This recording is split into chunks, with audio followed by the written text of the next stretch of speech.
बड़ी उम्र के लोगों के लिए जिनकी उम्र 60 से 70 साल के बीच है, सही खान-पान बहुत जरूरी है ताकि वह स्वस्थ रहें और बीमारियों से बचे रहें।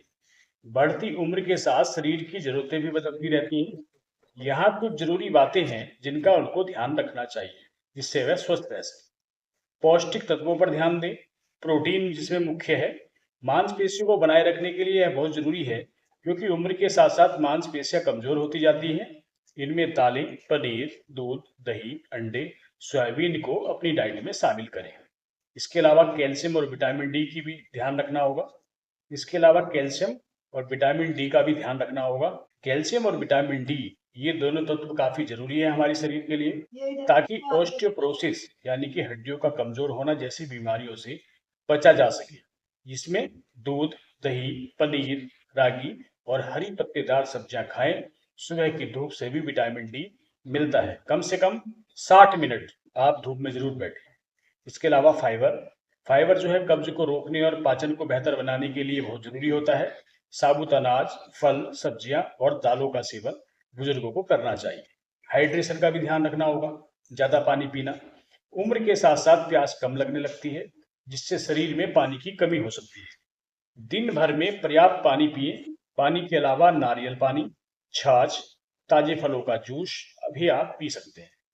इसके अलावा भोजन की कुछ आदतें हैं, जैसे कम कम और बार बार खाएं। एक साथ ज्यादा खाने की बजाय दिन में 3-4 बार थोड़ा थोड़ा खाएं। इससे पाचन बेहतर होगा और शरीर को ऊर्जा मिलती रहेगी।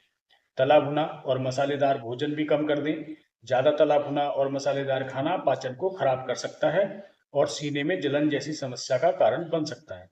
नमक और चीनी कम करें। ज्यादा नमक या हाई ब्लड प्रेशर का कारण बन सकता है, जबकि ज्यादा चीनी डायबिटीज और मोटापे का भी कारण बन सकती है, इनको बढ़ा सकती है।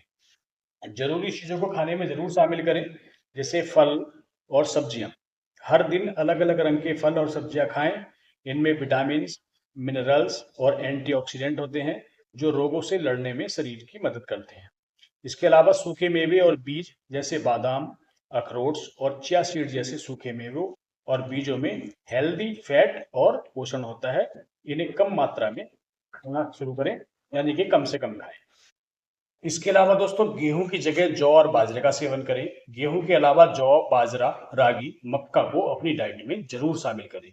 यह अधिक पौष्टिक होते हैं। अगर किसी को कोई खास बीमारी है, जैसे डायबिटीज या दिल की बीमारी, तो उन्हें डॉक्टर या डाइटिशियन से सलाह जरूर लेनी चाहिए, ताकि उनकी डाइट उनकी सेहत के हिसाब से तय हो सके। दोस्तों, अब आप जानना चाहेंगे कि इन सभी चीजों को आसानी से अपने खाने में शामिल कैसे किया जा सकता है। तो इसके लिए हमने एक नया वीडियो बना दिया है, आप चैनल पर जाकर उसको देख सकते हैं। क्योंकि इस वीडियो की लंबाई ज्यादा हो जाती है, तो इससे लोगों को असुविधा होती है, हम सभी को असुविधा होती है। हमारे साथ जुड़ने के लिए आपका बहुत बहुत धन्यवाद। नमस्कार, जय हिंद, जय भारत।